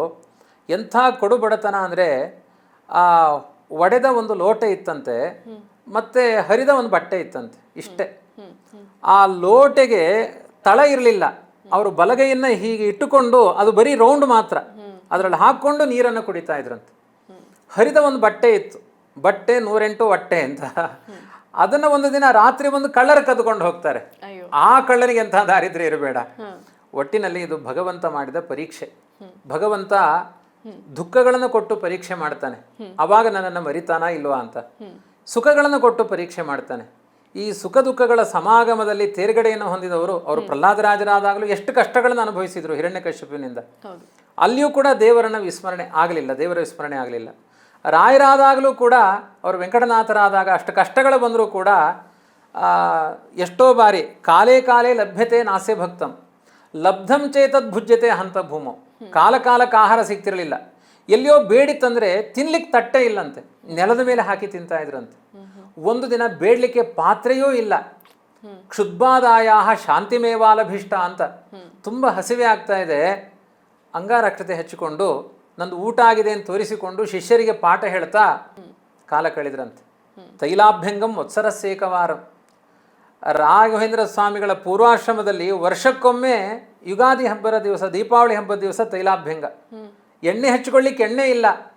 ಹೀಗಿದ್ದಾಗ ಅವರಿಗೆ ನೈತಸ್ಯ ಅಸ್ತಿ ಪ್ರಾಜ್ಯ ಮಾಧ್ಯಮ ಕಥಂ ಸ್ಯಾತ್ ಅಂತ ತುಪ್ಪದನ್ನ ಯಾವತ್ತು ತಿಂದಿದ್ದಾರೆ ರಾಘವೇಂದ್ರ ಸ್ವಾಮಿಗಳು ವೆಂಕಟನಾಥರಾದಾಗ. ಇವತ್ತು ರಾಯರ ಹೆಸರು ಹೇಳಿದವರಿಗೆಲ್ಲ ತುಪ್ಪದ ಊಟ ಇದೆ. ಅವರ ಪೂರ್ವಾಶ್ರಮದ ಬದುಕು ಅಷ್ಟು ಬಡತನದಲ್ಲಿ ಹೋಗಿತ್ತು. ಆದರೆ ಅದನ್ನೆಲ್ಲ ಸ್ವಾಗತಿಸಿ ತಮ್ಮ ಬದುಕಿಗೆ ಯಾವ ಕರ್ತವ್ಯ ಲೋಪವನ್ನು ಮಾಡದೆ, ಮತ್ತು ಇಷ್ಟಾಗಿಯೂ ಕೂಡ ಇಷ್ಟು ಕಡು ಬಡತನದಲ್ಲಿ ಅವರು ಕಲಿತ ವಿದ್ಯೆನೆಲ್ಲ ಸುಧೀಂದ್ರ ತೀರ್ಥರ ಹತ್ರ ಪಾಠ ಕೇಳ್ತಾ ಇದ್ರೆ ರಾತ್ರಿಯೇ ಬಂದು ಪರಿಮಳ ಗ್ರಂಥ ಅದಕ್ಕೆ ಪರಿಮಳ ಅಂತ ವ್ಯಾಖ್ಯಾನ ಮಾಡ್ತಾ ಇದ್ರಂತೆ ಅವರು. ಎಷ್ಟೋ ಬಾರಿ ಶಿಷ್ಯರಿಗೆ ಅನಿಸ್ತಂತೆ ಇವ್ರ ಮೇಲೆ ಜಾಸ್ತಿ ಯಾಕೆ ಪ್ರೀತಿ ಮಾಡ್ತೀರಿ, ಅವರು ದಡ್ಡ ಶಿಷ್ಯ ಅಂತ, ಹೀಗಲ್ಲೇನೋ ಒಂದು ರಾಜಕೀಯ ಆಯಿತು. ಸುಧೀಂದ್ರ ತೀರ್ಥರಿಗೆ ಅವರ ಅಂತಃಸತ್ವ ಗೊತ್ತು. ಒಂದು ದಿನ ರಾತ್ರಿ ಬರ್ತಾರೆ ಸುಧೀಂದ್ರ ತೀರ್ಥರು. ಇದು ನೋಡಿ ಪೂರ್ವಾಶ್ರಮದ ಈ ಕಥೆ ಎಷ್ಟು ಮನಸ್ಸಿಗೆ ಮುಟ್ಟುತ್ತೆ. ಅಧ್ಯಯನ ಮಾಡುವ ವಿದ್ಯಾರ್ಥಿಗಳಿಗೆಲ್ಲ ಸ್ಫೂರ್ತಿದಾಯಕವಾದ ಕಥೆ. ಸ್ವಲ್ಪ ಕಷ್ಟ ಬಂತು ಅಂದರೆ ನಲಗಿ ಹೋಗ್ತಾರೆ, ಎಷ್ಟು ಕಷ್ಟಗಳನ್ನು ಅನುಭವಿಸಿದ್ದಾರೆ. ಅವರು ಎಲ್ಲ ಶಿಷ್ಯರು ಅಧ್ಯಯನ ಮಾಡ್ತಾ ಇದ್ರು, ಇವರು ಅಧ್ಯಯನ ಮಾಡ್ತಾ ಇದ್ರು. ಆ ರಾತ್ರಿ ಹೊತ್ತು ಅವರಿಗೆ ವ್ಯಾಖ್ಯಾನ ಬರಲಿಕ್ಕೆ ಲೈಟಿನ ಸಹಾಯ ಇಲ್ಲ. ಒಣಗಿದ ಅರಳಿ ಮರದ ಎಲೆಗಳನ್ನು ತಂದು ಗುಡ್ಡೆ ಹಾಕೊಳ್ತಾ ಇದ್ರಂತೆ. ಒಂದು ಜೊಂಡೊಲ್ಲು ಮಾಡಿ ಅರಳಿ ಎಲೆಯನ್ನು ಎಡಗೈಯಿಂದ ಹಾಕಬೇಕು, ಆ ಜ್ಯೋತಿ ನಂದುವುದರೊಳಗಡೆ ವ್ಯಾಖ್ಯಾನ ಮಾಡಬೇಕು. ಹೀಗೆ ಒಂದೊಂದೇ ಎಲೆಗಳನ್ನು ಹಾಕೊಂಡು ವ್ಯಾಖ್ಯಾನ ಮಾಡಿ ಇನ್ನೊಂದು ಸ್ವಲ್ಪ ನಿದ್ರೆ ಬರ್ತಾ ಇದೆ ಎಂದಾಗ ಮಲಗಿದ್ರು. ಆವಾಗ ಸುಧೀಂದ್ರ ತೀರ್ಥರು ರಾತ್ರಿ ಬರ್ತಾರೆ ಶಿಷ್ಯರನ್ನ ಪರೀಕ್ಷೆ ಮಾಡಲಿಕ್ಕೆ. ಬಾಕಿ ಶಿಷ್ಯರ ಪುಸ್ತಕ ಎಲ್ಲಿತ್ತೋ ಗೊತ್ತಿಲ್ಲ, ಅವರೆಲ್ಲ ಗಡದ್ದನ ನಿದ್ರೆ ಮಾಡ್ತಾ ಇದ್ರು. ಇವ್ರು ಈಗ ಮಲಗಿದ್ದಾರೆ ಅಂತ ಗೊತ್ತಾಯ್ತು. ಸುಧೀಂದ್ರ ತೀರ್ಥರಿಗೆ ಅನ್ನಿಸ್ತು ಬೆಂಕಿ ಇನ್ನೂ ಪೂರ್ಣ ಶಾಂತ ಆಗಿಲ್ಲ, ವ್ಯಾಖ್ಯಾನ ಬರೆದು ಮಲಗಿದಾನೆ ಈತ ಅಂತ ಹೇಳಿ ತಮ್ಮ ಕಾವಿಶಾಟಿಯನ್ನು ಹೊದ್ದಿಸ್ತಾರೆ. ಅವರು ಬರೆದ ವ್ಯಾಖ್ಯಾನದ ಪುಸ್ತಕ ಹಿಡ್ಕೊಂಡು ಹೋಗ್ತಾರೆ. ಬೆಳಿಗ್ಗೆ ನೋಡ್ತಾರೆ ಯಾರೋ ನನಗೆ ಆಗದೇ ಇದ್ದವ್ರು ಈ ಕೆಲಸ ಮಾಡಿದ್ದಾರೆ, ನಮ್ಮ ಗುರುಗಳ ಕಾವಿಶಾಟಿ ನನ್ನ ಮೈ ಮೇಲೆ ಹಾಕಿದ್ದಾರೆ, ನನ್ನ ಗ್ರಂಥ ಕಳತನ ಮಾಡಿದ್ದಾರೆ ಅಂತ ಒಂದು ಕ್ಷಣ ಕಂಗಾಲಾಗ್ತಾರೆ. ಸುಧೀಂದ್ರ ತೀರ್ಥರ ಹತ್ರ ತಮ್ಮ ಅಳಲನ್ನು ಹೇಳಿಕೊಳ್ತಾರೆ, ನನಗಿಂಥ ಕಷ್ಟ ಬಂದ್ಬಿಟ್ಟಿದೆ, ಇವತ್ತು ಪಾಠಕ್ಕೆ ಬಾ, ಪಾಠದಲ್ಲಿ ಎನ್ಕ್ವೈರಿ ಮಾಡ್ತೀನಿ, ವಿಚಾರಣೆ ಮಾಡ್ತೀನಿ. ಪಾಠದಲ್ಲಿ ಹಿಂದಿನ ದಿನ ಪಾಠ ಒಪ್ಪಿಸಿ ಅಂದರೆ ಅದನ್ನೆಲ್ಲ ಹೆಚ್ಚು ಹೇಳಬಾರ್ದು. ಆ ರಾಯರು ಆ ಮುಂದಿನ ಗ್ರಂಥಗಳಿಗೆ ಅಂದರೆ ಸುಧೀಂದ್ರ ತೀರ್ಥರು ಎಲ್ಲಿಗೆ ನಿಲ್ಲಿಸಿದ್ರು ಅದರ ಮುಂದಿನ ವಾಕ್ಯಗಳಿಗೂ 2 ಸೆಂಟೆನ್ಸ್ ವ್ಯಾಖ್ಯಾನ ಮಾಡಿಬಿಟ್ಟಿದ್ರು ಅವರು, ಪರಿಮಳ ಅನ್ನುವ ವ್ಯಾಖ್ಯಾನ. ಅದನ್ನೆಲ್ಲ ಓದಿ ಹೇಳಿ ನನ್ನ ಹತ್ರನೇ ಈ ಪುಸ್ತಕ ಇದೆ, ಇದರಂಥ ಒಂದು ವ್ಯಾಖ್ಯಾನ ಎಲ್ಲೂ ಇಲ್ಲ, ಇದು ಲೋಕಮಾನ್ಯವಾಗುವ ವ್ಯಾಖ್ಯಾನ ಅಂತ ಗುರುಗಳೇ ಶಿಷ್ಯರನ್ನು ಆರಂಭದಲ್ಲೇ ಅಭಿನಂದಿಸಿದರು. ಅಂದರೆ ರಾಯರ ಮಹಿಮೆ ಎಂಥದ್ದು, ಮತ್ತೇನೋ ಅಸಾಧಾರಣವಾದ ಗುರುಗಳು, ಅಸಾಧಾರಣ ಶಿಷ್ಯರು. ಇಂಥ ಸಮಾಗಮ ನಮ್ಮ ಈ ಒಂದು ಗುರು ಶಿಷ್ಯ ಸಮಾಗಮದಲ್ಲಿ ತುಂಬ ವಿರಳ. ವೆಂಕಟನಾಥರ ಪತ್ನಿ ಹಾಗೇನೆ ಮಗನ ಬಗ್ಗೆ ನಮಗೆ ತಿಳಿಸ್ಕೊಡೋದಾದ್ರೆ? ವೆಂಕಟನಾಥರ ಪತ್ನಿ ಸರಸ್ವತಿ ಅಂತ. ಅವರು ಮುಂದೆ ಸನ್ಯಾಸವನ್ನು ತೆಗೆದುಕೊಂಡ ನಂತರ ಸ್ವಪ್ನ ಸೂಚನೆಯಿಂದ ಅವರಿಗೆ ಸನ್ಯಾಸಗಳೆಲ್ಲ ಆಗುತ್ತೆ, ಅದರ ಬಗ್ಗೆ ಮುಂದೆ ಹೇಳಲಿಕ್ಕಿದ್ದೇನೆ. ಅವರ ಪತ್ನಿ ಸರಸ್ವತಿ ಅಂತ ಅಲ್ಲೇ ಹತ್ತಿರದ ಪರಿಸರದಿಂದಲೇ ಗುರುರಾಜ್ ಅವರು ವಿವಾಹ ಮಾಡಿಕೊಡ್ತಾರೆ. ಅವರ ಮಗ ಲಕ್ಷ್ಮೀನಾರಾಯಣ ಅಂತ ಸಣ್ಣ ಮಗ. ಆದರೆ ಆ ರಾಯರ ರಾಮಚಾರಿತ್ರ್ಯ ಮಂಜರಿ, ಕೃಷ್ಣ ಚಾರಿತ್ರ್ಯ ಮಂಜರಿಗೆಲ್ಲ ತುಂಬ ಸುಂದರವಾದ ವ್ಯಾಖ್ಯಾನ ಮಾಡಿದ್ದಾರೆ. ತಂದೆಯ ಗುಣಗಳೆಲ್ಲ ಆ ಮಗನಲ್ಲಿ ಕಾಣುತ್ತೆ. ಅಂಥ ಒಂದು ಸುಂದರವಾದ ಒಂದು ಕೂಡು ಕುಟುಂಬ ವೆಂಕಟನಾಥರದ್ದು. ವೆಂಕಟನಾಥರು ರಾಘವೇಂದ್ರ ಸ್ವಾಮಿಗಳಾಗಿದ್ದು ಹೇಗೆ ಅಥವಾ ಯಾಕೆ ಅಂತ ಮುಂದೆ? ಮನ್ನಾರುಗುಡಿ ಅಂತ ಒಂದು ದೇವಸ್ಥಾನದಲ್ಲಿ ವಾಕ್ಯಾರ್ಥ ಸಭೆ ಏರ್ಪಟ್ಟಿರುತ್ತೆ. ಅಲ್ಲಿ ದೊಡ್ಡ ದೊಡ್ಡ ದಿಗ್ಗಜ ವಿದ್ವಾಂಸರೆಲ್ಲ ಮತ್ತು ಯಥಾ ಪ್ರಕಾರ ವೆಂಕಟನಾಥರನ್ನು ಸ್ವಲ್ಪ ಉಪೇಕ್ಷೆ ಮಾಡ್ತಾರೆ. ಆ ಸಂದರ್ಭದಲ್ಲಿ ಒಂದು ವ್ಯಾಕರಣದ ವಿಚಾರಗಳಲ್ಲಿ ಆ ಶಬ್ದ ಪ್ರಯೋಗಗಳ ಸಾಧುತ್ವದ ಬಗ್ಗೆ ಪ್ರಶ್ನೆಗಳು ನಡೆಯುತ್ತೆ. ಸಾಧಾತುವಿನ ಯಂಗ್ಲುಗಂತ ಪ್ರಯೋಗಗಳೆಲ್ಲ ಹೇಗೆ, ಪಾಪ್ಸತ್ ಅಂತ ಆಗುತ್ತೆ ಅಂತ ರಾಯರು ಯಾರು ಹೇಳದೇ ಇರೋ ಉತ್ತರಗಳನ್ನು ಕೊಟ್ಟು ಪ್ರತಿಯಾಗಿ ಪ್ರಶ್ನೆಗಳನ್ನು ಕೇಳ್ತಾರೆ. ಮಹಾಭಾಷ್ಯದಲ್ಲಿ ಅವರು ಹೇಳಿದ ಉತ್ತರಗಳಿಗೆ ಸಂವಾದಗಳು ಎಲ್ಲಿದೆ ಅಂತ ತೋರಿಸ್ತಾರೆ. ಇದನ್ನೆಲ್ಲ ನೋಡಿದಾಗ ಸಭೆಯಲ್ಲಿದ್ದ ಪ್ರತಿವಾದಿಗಳೇ ಶತ್ರುತ್ವವನ್ನು ಮರೆತು ಇವರು ಸಾಮಾನ್ಯ ವೆಂಕಟನಾಥರಲ್ಲ, ಕೇವಲ ವೈಣಿಕ ವೆಂಕಟನಾಥರಲ್ಲ, ಮಹಾಭಾಷ್ಯ ವೆಂಕಟನಾಥರು ಅಂತ ಅವರಿಗೆ ವಿಶೇಷವಾದ ಬಿರುದನ್ನು ಕೊಟ್ಟು ಸಭೆಯಲ್ಲಿ ಸನ್ಮಾನವನ್ನು ಮಾಡ್ತಾರೆ. ಕ್ರಿಕೆಟರೆಲ್ಲ ಮ್ಯಾನ್ ಆಫ್ ದಿ ಮ್ಯಾಚ್ ಅಂತ ಹೇಳಿದ ಹಾಗೆ ಆ ಸಭೆಯಲ್ಲೇ ನಿರ್ಣಯ ಮಾಡ್ತಾರೆ. ಅಂಥ ಒಂದು ಅದ್ಭುತವಾದ ಪಾಂಡಿತ್ಯ. ಅದನ್ನೆಲ್ಲ ನೋಡಿ ಸುಧೀಂದ್ರ ತೀರ್ಥರಿಗೆ ಇವರೇ ಯೋಗ್ಯರಾದ ಶಿಷ್ಯರಾಗಬೇಕು ಅಂತ ಮನಸ್ಸಿಗೆ ಬರುತ್ತೆ.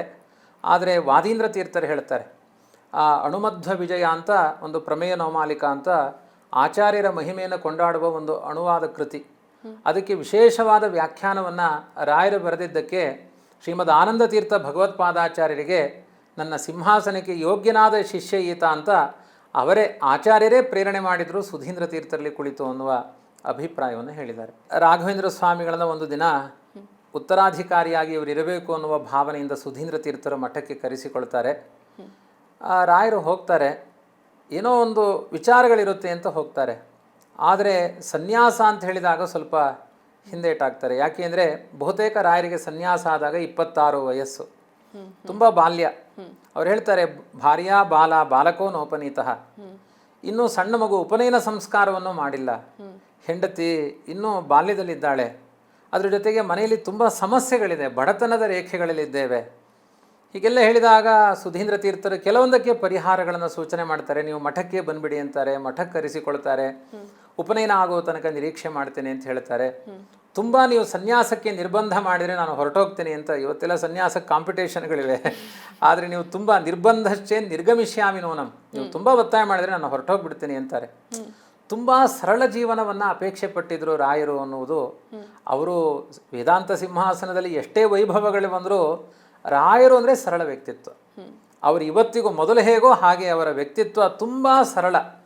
ಅವರು ಪ್ರಹ್ಲಾದರಾಜರಾಗಿದ್ದಾಗಿರ್ಬೋದು, ವ್ಯಾಸರಾಜರಾಗಿದ್ದಾಗಿರ್ಬೋದು, ಸ್ಥಾನದಿಂದ ಅಹಂಕಾರ ಅನ್ನುವ ಲವಲೇಶವೂ ಸುಳಿಯದ ಒಂದು ದಿವ್ಯವಾದ ವ್ಯಕ್ತಿತ್ವ ಅಂದರೆ ಅದು ಆದರ್ಶವಾದ ವ್ಯಕ್ತಿತ್ವ, ಅದು ರಾಯರದ್ದು. ಹಾಗಾಗಿ ಅವರು ಸನ್ಯಾಸಕ್ಕೆ ಹೆಚ್ಚು ಅಪೇಕ್ಷೆಯನ್ನು ಪಡಲ್ಲ. ಒಂದು ದಿನ ಸುಧೀಂದ್ರ ತೀರ್ಥರಿಗೆ ಸ್ವಪ್ನ ಆಗುತ್ತೆ. ಸರಸ್ವತಿ ಬಂದು ಹೇಳ್ತಾಳೆ, ಇಲ್ಲ, ವೇದಾಂತ ಸಿಂಹಾಸನಕ್ಕೆ ಅವರು ಅರ್ಹರಾದ ವ್ಯಕ್ತಿ, ಅವರನ್ನೇ ಕೂಡಿಸಬೇಕು ಅಂತ ಸುಧೀಂದ್ರ ತೀರ್ಥರಿಗೆ ಸ್ವಪ್ನ ಆಗುತ್ತೆ. ಮತ್ತೆ ಹೇಳ್ತಾರೆ, ಈ ಸಂವಾದಗಳು ಅನೇಕ ಬಾರಿ ನಡೆಯುತ್ತೆ. ವೆಂಕಟನಾಥರು ಹೇಳ್ತಾರೆ, ನಿಮಗೆ ಸ್ವಪ್ನ ಬಿದ್ದಿರ್ಬೋದು, ನನಗೆ ಬಿದ್ದಿಲ್ಲಲ್ಲ, ಈಗ ನಾನು ಆ ಸಿಂಹಾಸನದಲ್ಲಿ ಬರಬೇಕು ಅಂದರೆ ಅವಳು ನನ್ನ ಸ್ವಪ್ನದಲ್ಲಿ ಹೇಳಬೇಕಲ್ವ ಅಂತ. ಒಂದು ದಿನ ಪ್ರಾತಃ ಕಾಲದಲ್ಲಿ ಅಂಬರಧಾರಿಣಿ ವೀಣಾಪಾಣಿಯಾದ ಸರಸ್ವತಿ ಬಂದು, ನನಗೆ ತುಂಬ ಸುಂದರವಾದ ವೇದಿಕೆ, ನಿನ್ನ ವಾಗ್ಮಂಟಪ, ನಿನ್ನ ನಾಲಿಗೆಯಲ್ಲಿ ನನ್ನ ನರ್ತನ ಸೇವೆ ನಡಿಬೇಕಾಗಿದೆ.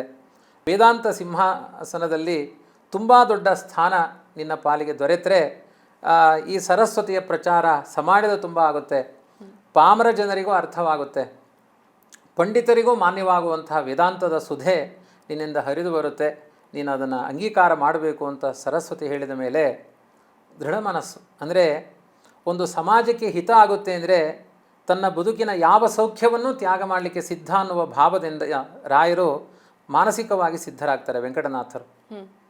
ಅದಾದ ಮೇಲೆ ಅವರು ಮಠಕ್ಕೆ ಬರ್ತಾರೆ. ವಾಸ್ತವಿಕವಾಗಿ ಹೆಂಡತಿ ಈ ಮಕ್ಕಳನ್ನೆಲ್ಲ ಸಮಾಧಾನ ಮಾಡುವ ವ್ಯವಸ್ಥೆಯಲ್ಲೇ ಇರಲ್ಲ. ಯಾಕೆಂದರೆ ತುಂಬ ಸಣ್ಣ ವಯಸ್ಸು, ಅರ್ಥವಾಗದೇ ಇರುವ ವಯಸ್ಸು. ಆದರೆ ಇವರಲ್ಲಿ ಪಕ್ವತೆ ಇದೆ. ಹಾಗಾಗಿ ಅವರು ಸನ್ಯಾಸದ ಹಿನ್ನೆಲೆಯಲ್ಲಿ ಮಠಕ್ಕೆ ಆಗಮಿಸ್ತಾರೆ.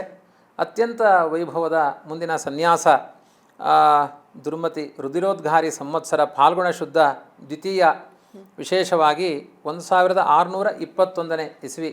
ಸುಧೀಂದ್ರ ತೀರ್ಥರು ಅವರಿಗೆ ರಾಘವೇಂದ್ರ ಅಂತ ನಾಮಕರಣ ಮಾಡಬೇಕು ಅನ್ನೋದು ಸೂಚಿತವೇ, ಸ್ವಪ್ನ ಸೂಚಿತವೇ. ಹಾಗಾಗಿ ಅವರ ಹೆಸರು, ಇಂಥವರೇ ಅಧಿಕಾರಿಗಳು, ಎಲ್ಲ ಒಂದು ದೈವ ಸಂಯೋಜಿತವಾಗಿ ಅತ್ಯಂತ ವೈಭವದಿಂದ ಅವರಿಗೆ ರಾಜವೈಭವದಿಂದ, ತಂಜಾವೂರು ಈ ಪ್ರಾಂತ್ಯದಲ್ಲಿ ರಾಜರ ಆಶ್ರಯಗಳಿತ್ತು, ವಿಶೇಷವಾಗಿ ಮಾನ್ಯ ಮಾಡ್ತಾ ಇದ್ರು ಸುಧೀಂದ್ರ ತೀರ್ಥರನ್ನು. ತುಂಬ ದೊಡ್ಡ ಹೆಸರು ವಿಜಯೇಂದ್ರ ತೀರ್ಥರ ಮಠ ಅಂತ. ಬಹುತೇಕ ತಮಿಳುನಾಡಿನ ಎಲ್ಲ ವಿದ್ವಾಂಸರಿಗೂ ಮಾನ್ಯರಾದವರು ವಿಜಯೇಂದ್ರ ತೀರ್ಥರು. ಅವತ್ತಲ್ಲ, ಇವತ್ತೂ ಕೂಡ ಯಾವುದೇ ಮತಭೇದ ಇಲ್ಲದೆ ವಿಜೇಂದ್ರ ತೀರ್ಥರ ಹತ್ರ ಸೇವೆ ಮಾಡಲಿಕ್ಕೆ ಬರ್ತಾರೆ. ಹಾಗಾಗಿ ಆ ಮಠದ ಪರಂಪರೆಯ ವೈಭವದ ಹಿನ್ನೆಲೆಯಲ್ಲಿ ರಾಯರಿಗೆ ತುಂಬ ದೊಡ್ಡದ ವೇದಾಂತ ಸಿಂಹಾಸನದ ಪಟ್ಟಾಭಿಷೇಕ ನಡೆಯುತ್ತೆ. ಈಗ ರಾಯರು ವೆಂಕಟನಾಥರಿಂದ ರಾಘವೇಂದ್ರ ಸ್ವಾಮಿಗಳಾದರು. ಈಗ ಅವರ ಹೆಂಡತಿ ಮತ್ತು ಮಗ ಎಲ್ಲಿಗೆ ಹೋಗ್ತಾರೆ? ಮುಂದೆ ಅವರ ಜೀವನ ಏನಾಯಿತು? ಅದೇ, ಮಗನಿಗೆ ಮಠದ ಆಶ್ರಯ ಇದ್ದೇ ಇರುತ್ತೆ, ಅಭ್ಯಾಸಕ್ಕೂ ಏನೋ ಅಭ್ಯಂತರ ಇರೋದಿಲ್ಲ.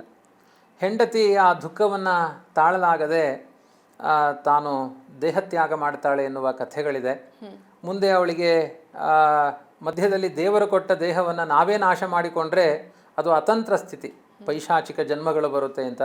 ಅದರ ಮಧ್ಯೆ ಇನ್ನೊಂದಷ್ಟು ಬ್ರಹ್ಮರಾಕ್ಷಸ ಬಾಧೆಗಳಿಗೂ ಆಕೆ ತುತ್ತಾಗುವಂತಹ ಸ್ಥಿತಿ.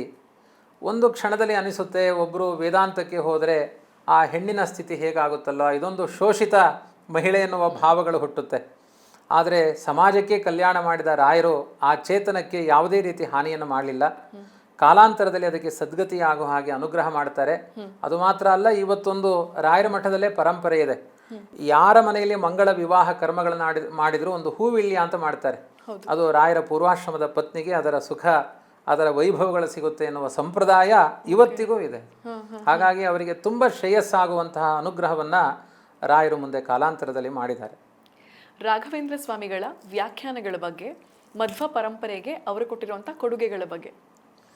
ರಾಘವೇಂದ್ರ ಸ್ವಾಮಿಗಳ ಸ್ವತಂತ್ರ ಕೃತಿಗಳು, ವ್ಯಾಖ್ಯಾನಗಳು ಅದ್ಭುತ. ಅದು ಲೋಕದಲ್ಲಿ ಒಂದು ಗಾದೆ ಇದೆಯಲ್ಲ, ಆಡು ಮುಟ್ಟದೇ ಇರುವ ಸೊಪ್ಪಿಲ್ಲ ಅಂತ. ಹಾಗೆ ರಾಯರು ಮುಟ್ಟದೇ ಇರುವ ಗ್ರಂಥಗಳೇ ಇಲ್ಲ. ಭಾಟ್ಟ ಸಂಗ್ರಹ, ತಂತ್ರದೀಪಿಕಾ, ತತ್ವಮಂಜರಿ, ಪರಿಮಳ, ಚಂದ್ರಿಕಾ ಪ್ರಕಾಶ, ಹೀಗೆ ಅನೇಕ ಗ್ರಂಥಗಳನ್ನು. ಚಂದ್ರಿಕಾ ವಿವರಣಂ ಸಮತಾನೀತ್ ಸಂಚರನ್ಸ ಜಲ ಪುಣ್ಯ ಮಹೇಶ್. ಚಂದ್ರಿಕಾ ಗ್ರಂಥಕ್ಕೆ ವ್ಯಾಖ್ಯಾನಗಳನ್ನು ಪಾದಯಾತ್ರೆಯಲ್ಲಿ ಹೋಗ್ತಾ ಇದ್ರು, ಕೆಲವೊಮ್ಮೆ ಸಂಚಾರ ಮಾಡಿಕೊಂಡು ಹೋಗ್ತಾ ಇದ್ರು. ಸಂಚಾರ ಮಾಡ್ತಾ ಮಾಡ್ತಾ ದಾರಿ ಮಧ್ಯದಲ್ಲಿ ಬರ್ಕೊಳ್ಳಿ ಇದಕ್ಕೆ ವ್ಯಾಖ್ಯಾನ ಅಂತ ಶಿಷ್ಯರ ಕೈಲಿ ಬರೆಸ್ಕೊಂಡು ಹೋಗ್ತಾ ಇದ್ರಂತೆ. ಅಂಥ ಒಂದು ಅದ್ಭುತವಾದ ಪಾಂಡಿತ್ಯ. ಆ ಕೃಷ್ಣನ ಸನ್ನಿಧಾನದಲ್ಲಿ ಕೆಲವು ಗ್ರಂಥಗಳನ್ನು ರಚನೆ ಮಾಡಿ, ನ್ಯಾಯಮುಕ್ತಾವಳಿ, ತಂತ್ರದೀಪಿಕಾ, ಇವುಗಳನ್ನೆಲ್ಲ ಕೃಷ್ಣನ ಸನ್ನಿಧಾನದಲ್ಲೇ ರಚನೆ ಮಾಡಿ ಕೃಷ್ಣನಿಗೆ ಸಮರ್ಪಣೆ ಮಾಡಿದರು ಅನ್ನುವ ಮಾತುಗಳಿವೆ. ಆಮೇಲೆ ಕೃಷ್ಣ ಚಾರಿತ್ರ್ಯ ಮಂಜರಿ, ಕೃಷ್ಣನ ಕಥೆಗೆ ಸಂಬಂಧಪಟ್ಟಂತೆ, ರಾಮಚಾರಿತ್ರ್ಯ ಮಂಜರಿ, ಅದು ಎಲ್ಲ ಎಷ್ಟು ಅದ್ಭುತ ಅಂದರೆ ಅದಕ್ಕೆ ಮತ್ತೆ ಇನ್ನೊಂದು ಎಪಿಸೋಡೇ ಮಾಡಬೇಕಾಗುತ್ತೆ ನೀವು. ಸಮಗ್ರ ರಾಮಾಯಣದ ಕಥೆಗಳನ್ನು 11 ಶ್ಲೋಕದಲ್ಲಿ ಸಂಗ್ರಹ ಮಾಡಿದ್ದಾರೆ. ಸಮಗ್ರ ಕೃಷ್ಣನ ಕಥೆಗಳನ್ನು 27 ಶ್ಲೋಕಗಳಲ್ಲಿ, ಒಂದಕ್ಕೆ ನಕ್ಷತ್ರ ಮಾಲಿಕಾ ಸ್ತೋತ್ರ ಅಂತ ಇಟ್ಟಿದ್ದಾರೆ. ಅಂದರೆ ಕೃಷ್ಣ ಚಂದ್ರವಂಶದಲ್ಲಿ ಬಂದ, ಚಂದ್ರನಿಗೆ ಸಂಬಂಧಪಟ್ಟದ್ದು 27 ನಕ್ಷತ್ರ. ಹಾಗಾಗಿ ನಿಮಗೆ ಚಂದ್ರ ಈ ನಮ್ಮ ಗ್ರಹಗತಿಗಳಿಗೆಲ್ಲ ಸಂಚಾರ ಕಾರಣ ಚಂದ್ರ, ನಕ್ಷತ್ರಗಳಿಗೆ ರಾಜ. ನಿಮ್ದು ಯಾವುದೇ ನಕ್ಷತ್ರ ದೋಷ ಇದ್ರೂ ಕೂಡ ಈ ಕೃಷ್ಣ ಚಾರಿತ್ರ್ಯ ಮಂಜರಿಯ ಒಂದೊಂದು ಶ್ಲೋಕ ಒಂದೊಂದು ನಕ್ಷತ್ರಕ್ಕೆ ಚಿಕಿತ್ಸೆ ಆಗಿಬಿಡುತ್ತೆ. ಇನ್ನು 12 ರಾಶಿಗಳಲ್ಲಿ ಸಂಚಾರ ಸೂರ್ಯ ಮಾಡ್ತಾನೆ, ಒಂದೊಂದು ರಾಶಿಗೆ ಸಂಬಂಧಪಟ್ಟಂತೆ ಒಂದೊಂದು ರಾಮನ ಕಥೆ. ರಾಮ ಸೂರ್ಯ ವಂಶದಲ್ಲಿ ಬಂದವನು, ಹಾಗಾಗಿ ಸೂರ್ಯ ಸಂಚಾರ ಮಾಡೋದು ರಾಶಿಗಳಲ್ಲಿ. ಒಂದೊಂದು ಶ್ಲೋಕ ಹೇಳಿದ್ರೆ ರಾಶಿ ದೋಷಗಳು ಪರಿಹಾರ ಆಗುತ್ತೆ. ಹೀಗೆ ಬರೀ ಕೃಷ್ಣನ ಕಥೆ, ದೇವರ ಕಥೆಯನ್ನು ಹೇಳಿದ್ದಲ್ಲ, ರಾಮನ ಕಥೆಯನ್ನು, ಅದರ ಜೊತೆಗೆ ಸಮಾಜಕ್ಕೆ ಏನು ಸಮಸ್ಯೆಗಳಿದೆ, ಮೂಲಭೂತ ಸಮಸ್ಯೆಗಳಿಗೂ ತಮ್ಮ ಗ್ರಂಥಗಳ ಮೂಲಕ ಚಿಕಿತ್ಸೆ ಕೊಟ್ಟಿದ್ದಾರೆ. ಉಪನಿಷತ್ತುಗಳಿಗೆ ಖಂಡಾರ್ಥಗಳನ್ನು ಬರೆದಿದ್ದಾರೆ. ವಿದ್ವಾಂಸರಿಗೆಲ್ಲ ಕಬ್ಬಿಣದ ಕಡಲೆಯಾಗಿ ಹೋಗಿತ್ತು ಉಪನಿಷತ್ತುಗಳು. ಶ್ರೀಮನ್ ನ್ಯಾಯಸುಧ ಅರ್ಥ ಆಗದೇ ಇರುವ ಗ್ರಂಥ ಅನ್ನುವ ಸ್ಥಿತಿ ಬಂದಿತ್ತು. ಆ ಪರಿಮಳ ಅನ್ನುವ ಗ್ರಂಥದಿಂದ, ಖಂಡಾರ್ಥಗಳಿಂದ ಅತ್ಯಂತ ಸರಳ ಮಾಡಿಕೊಟ್ಟು ಒಟ್ಟು ರಾಯರು 47 ಗ್ರಂಥಗಳನ್ನು ರಚನೆ ಮಾಡಿದ ಉಲ್ಲೇಖ ಇದೆ. ಇವತ್ತೆಲ್ಲ ಅದು ಪ್ರಕಾಶನ ಆಗಿದೆ. ಅದರ ವೈಭವಗಳನ್ನು ಎಲ್ಲ ವಿದ್ವಾಂಸರು ಅದರ ಸ್ವಾದುತ್ವವನ್ನು ಅನುಭವಿಸ್ತಾ ಇದ್ದಾರೆ. ಒಂದು ತಟ್ಟೆ ತುಂಬ ಮಾಂಸವನ್ನು ತುಂಬಿಕೊಂಡು ರಾಯರ ದರ್ಶನಕ್ಕೆ ಅಂತ ಹೋಗ್ತಾನೆ. ಮೇಲ್ಗಡೆ ಬಟ್ಟೆ ಮುಚ್ಚಿಟ್ಬಿಟ್ಟು ನೀವು ಫಲವನ್ನು ಸ್ವೀಕಾರ ಮಾಡಬೇಕು ಅಂತ ಹೇಳ್ತಾನೆ. ವಾಸ್ತವಿಕವಾಗಿ ಅದು ರಾಯರದ್ದೇ ಜಾಗ. ಆ ಅಹೋಬಲ ಕ್ಷೇತ್ರಕ್ಕೆ ಹತ್ತಿರ ಆಗುತ್ತೆ ಮಂತ್ರಾಲಯ ಎಲ್ಲ. ಹಿರಣ್ಯಕಶಿಪುವಿನ ಆಡಳಿತದ ಜಾಗ. ಮಗುವನ್ನು ತೊಳೆದು ರಾಯರ ಹತ್ರ ತರ್ತಾಳೆ. ರಾಯರೇ ಪ್ರೋಕ್ಷಣೆ ಮಾಡಿ, ಮಾಂಸ ಹಣ್ಣಾಗಿದೆಯಂತೆ, ಮಗು ಅದಕ್ಕೆ ಜೀವ ಬರಲ್ವೇ? ಛತ್ರಪತಿ ಶಿವಾಜಿ ಅವರಿಗೂ ಕೂಡ ನಮ್ಮ ರಾಘವೇಂದ್ರ ಸ್ವಾಮಿಗಳು ಆಶೀರ್ವಾದ ಮಾಡಿದ್ರು ಅಂತ ಹೇಳ್ತಾರೆ. ಅದ್ರ ಬಗ್ಗೆ ರಾಯರ ಮುಂದೆ ನೀವು ಒಂದು ಪ್ರಾಣದೇವರ ಒಂದು ಪ್ರತೀಕವನ್ನು ನೋಡ್ತೀರಿ. ಆ ಪ್ರಾಣದೇವರ ಕೆಳಭಾಗದಲ್ಲಿ ಒಂದು ರುದ್ರದೇವರ ಪ್ರತೀಕ ಇದೆ. ಅದನ್ನು ಹಿರಣ್ಯಕಶಿಪುವೇ ಪ್ರತಿಷ್ಠೆ ಮಾಡಿದ್ದಾನೆ, ರುದ್ರದೇವರ ಆರಾಧನೆ ಮಾಡ್ತಾ ಇದ್ದ ಅನ್ನುವ ಮಾತುಗಳಿದೆ. ವೃಂದಾವನವನ್ನು ನಿರ್ಮಾಣ ಮಾಡಬೇಕಾದ್ರೆ 1200 ಲಕ್ಷ್ಮೀನಾರಾಯಣ ಶಾಲಗ್ರಾಮಗಳನ್ನು ವೃಂದಾವನದಲ್ಲಿ ಹಾಕಿದ್ರು ಅಂತ ಇದೆ. ರಾಘವೇಂದ್ರ ಸ್ವಾಮಿಗಳು ಉಡುಪಿಗೆ ಭೇಟಿ ಕೊಟ್ಟಿದ್ರು. ಅವರೇ ಎರಕ ಹೊಯ್ದಂತ ಪುಟ್ಟು ಕೃಷ್ಣ, ಚಿನ್ನದ ಕೃಷ್ಣ ಈಗಲೂ ಅಲ್ಲಿದೆ ಅಂತ ಹೇಳ್ತಾರೆ. ಈ ಪ್ರಸಂಗದ ಬಗ್ಗೆ ನಮ್ಗೆ ತಿಳಿಸ್ಕೊಡೋದು. ಕಸಬರಿಗೆ ತಗೊಂಡು ಮಂತ್ರಾಲಯ ಕಸ ಗುಡಿಸಿದ್ರೆ 100 ಕಷ್ಟಗಳು ಪರಿಹಾರ ಆಗಿಬಿಡುತ್ತೆ, ಕಸ ಗುಡಿಸಿದಂಗೆ ಹೋಗ್ಬಿಡುತ್ತೆ ಎನ್ನುವ ನಂಬಿಕೆಗಳಿದೆ. ಮಂತ್ರಾಲಯದಲ್ಲಿ ಕೊಡುವಂತ ಪ್ರಸಾದವನ್ನ ಪರಿಮಳ ಪ್ರಸಾದ ಅಂತ ಯಾಕೆ ಕರೀತಾರೆ?